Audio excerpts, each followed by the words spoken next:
नमस्ते दोस्तों, आप सबको मेरा राधे राधे और आप सबका स्वागत है मेरे इस YouTube channel Radhe Radhe eternal में। और कृष्ण भगवान उनकी कृपा दृष्टि आप सब पर बहुत बहुत बहुत बरसा रहे होंगे और आप सबको जीवन बहुत ही सुख समाधान से होगा, ऐसे मैं पूरी आशा करती हूँ। तो बढ़ते हैं आज की कहानी की तरफ। आज की कहानी जो है वो कृष्ण भगवान के बारे में ही है और कृष्ण भगवान ने जो गीता हमें सुनाई है, जो गीता के उपदेश, उसी के बारे में कहानी है। तो इसके पहले भी मैंने आपको संत ज्ञानेश्वर के बारे में बताया था। संत ज्ञानेश्वर जो थे वो पैठन के गांव में पैदा हुए थे 1212 में, ईस्वी सन 1290 में। ओके। और वो 4 भाई बहन थे और उनके माता पिता भी एक ब्राह्मण थे। उसके बारे में मैंने ऑलरेडी आपको एक कहानी शेयर की, आप वीडियो लिंक में जाके उसे देख सकते हैं।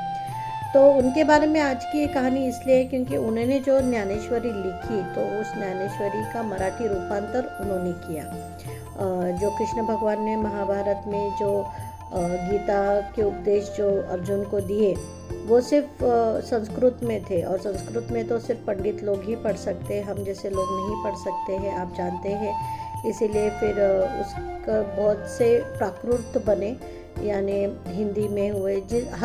आज तो हर भाषा में भगवत गीता मिलती है, लेकिन तब के काल में उसे सिर्फ हिंदी में ही ट्रांसलेट किया गया था।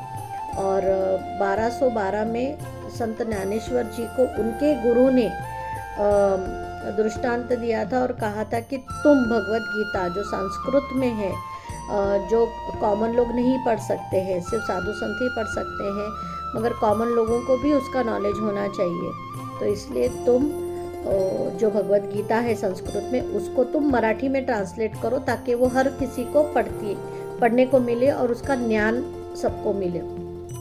क्योंकि गीता एक ऐसा ज्ञान है जिसे कहते कृष्ण ने वो ज्ञान ऐसा दिया हुआ है कि आज भी जब हमें कोई प्रॉब्लम आता है तो ऐसा कहते हैं कि गीता का एक कोई भी पेज खोल के एक श्लोक पढ़ लो, तुम्हें तुम्हारे प्रॉब्लम का सॉल्यूशन मिल जाएगा। इतना वो रियल है ना।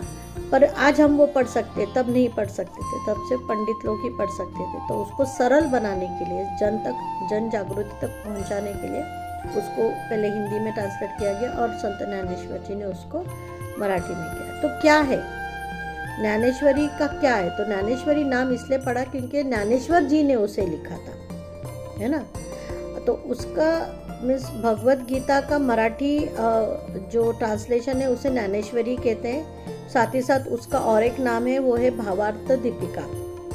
ठीक है, यानी भगवत गीता का भावार्थ मराठी में क्या है, इसलिए उसको भावार्थ दीपिका भी कहते हैं। और ये संत ज्ञानेश्वर जी ने बहुत कम छोटी उम्र में, मुझे लगता है कुछ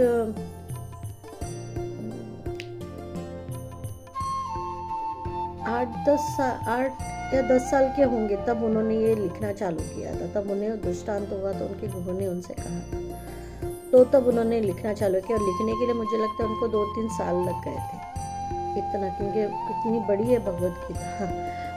18 अध्याय, 1860 श्लोक है शायद उसमें, मुझे एग्जैक्टली अभी पता नहीं, पर उतने श्लोक है। उतने श्लोकों का मराठी में रूपांतर करना it's not an easy task. तो इतने दिन उन्हें लगे और इसलिए उन्हीं के नाम पे उनको उसे रखा गया, ज्ञानेश्वरी जिसे कहते। तो ज्ञानेश्वरी में क्या है? तो ज्ञानेश्वरी जो है ज्ञान का सागर है। ओके, खुद ईश्वर ज्ञानेश्वरी में बसते हैं। खुद कृष्णा जो है वो ज्ञानेश्वरी में उपस्थित है। ईश्वरीय संदेश है हम सब के लिए, है ना। और साथ ही साथ ईश्वर का पूरा जो प्रेम, जो समझ, जो ज्ञान उसमें है। साथ ही साथ ईश्वर को पाने का, मुक्ति पाने का मार्ग भी उसमें दिया हुआ है भगवत गीता में। साथ ही साथ उसको ज्ञानेश्वरी इसलिए कहते हैं क्योंकि वो ज्ञान का सागर है, इसीलिए उसको ज्ञानेश्वरी कहते हैं। और ईश्वर ने ही निर्मित की हुई है ये भगवत गीता, जिसको कि ज्ञानेश्वरी कहते हैं। तो और इसे आज की डेट में मैं कहती हूँ अगर आप भगवत गीता नहीं पढ़ सकते, आप ज्ञानेश्वरी भी पढ़ेंगे तो भगवत गीता पढ़ने जैसी ही है। तो मराठी लोग जो है, जिनको हिंदी नहीं आती है या संस्कृत जिनको नहीं आता है, वो ज्ञानेश्वरी पढ़ते हैं। ज्ञानेश्वरी का पाठ किया है, भगवत गीता पढ़ी, ऐसा इतना इसका महत्व है। तो ये थी आज की कहानी। अगर आप लोगों को भी पढ़ना हो, हिंदी में तो अवेलेबल है, इंग्लिश में भी अवेलेबल है आजकल, लेकिन मराठी में भी अवेलेबल है। अगर कभी आपको, पता नहीं मुझे कितने लोगों को मराठी आती है, तो आप वो भी पढ़ सकते हो। उसमें बहुत ज़्यादा सरल भाषा में है। ज्ञानेश्वरी जो लिखी गई है भगवत गीता, बहुत ही ज़्यादा सरल भाषा में लिखी गई है। तो अगर कभी आपको पढ़ना हो तो आप ज़रूर पढ़ सकते हैं। मैंने पढ़ी नहीं है आज तक, पर मैं ज़रूर पढ़ने वाली हूँ। इसके बारे में एक बात बताना चाहती हूँ आपको कि मेरे पहचान में एक काकू हैं, एक आंटी हैं।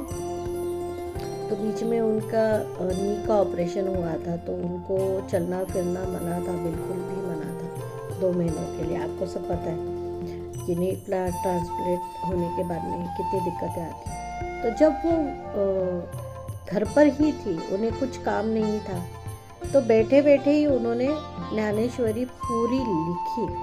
वो किताब है उनके पास में, ज्ञानेश्वरी लिखी उन्होंने दोस्तों। आप सोचो कि उनको वो लिखने के लिए मुझे लगता है 1 से 1.5 महीना तो लग ही गया। वो भी उन्होंने किसी सज्ञ पुरुष मैंने जिनको उसके बारे में नॉलेज है ना, ऐसे किसी ने उनको गाइड किया कि आप लिखिए, तो पूरी ज्ञानेश्वरी उन्होंने लिख के निकाली। सोचिए कितनी बड़ी बात है, ज्ञानेश्वरी लिख के निकाली। और मुझे बहुत अच्छा लगा। और वो भी कहती है उनका एक एक अनुभव, जब वो लिखती थी ना, तो उनको साक्षात ऐसा लगता था कि कृष्ण भगवान उनके साथ हैं। इतना पावरफुल है भगवत गीता या ज्ञानेश्वरी, जो भी बोल रहे एक ही है, सिर्फ वो भाषा का फ़र्क है उसमें। बहुत पावरफुल है। तो हम सबको कभी ना कभी पढ़नी चाहिए। बहुत से लोगों ने पढ़ी है और मैं भी पढ़ूंगी ज़रूर। अभी पढ़ी नहीं है, लेकिन मुझे बैठे बैठे कृष्ण भगवान के बहुत से ज्ञान हो जाते हैं। उनकी बातें सुनती हूँ तो मेरे लिए ज्ञान जैसा हो जाता है। तो डेफिनेटली मैं भी पढ़ने की इच्छा रखती हूँ। और मैं ऐसा सोचती हूँ कि कृष्ण भगवान की जब इच्छा होगी कि मुझे पढ़ना चाहिए, तभी मैं पढ़ सकती हूँ। और वो दिन बहुत जल्द आएगा और वो अनुभव भी मैं ज़रूर आपसे शेयर करूँगी। तो ये थी आज की कहानी दोस्तों। मुझे लगता है कि आपकी जानकारी पसंद आई होगी। और अगर पसंद आई होगी तो प्लीज़ लाइक शेयर सब्सक्राइब ज़रूर कीजिएगा। मिलती हूँ आप सबसे और एक अलग संत की कहानी के साथ ही। और बहुत जल्द मैं हमारे देश के जो राजाएं हैं, भगवान देवता है, उनकी कहानियाँ भी आपके लिए ज़रूर लेकर आऊँगी। तब तक आप सबको मेरा राधे राधे।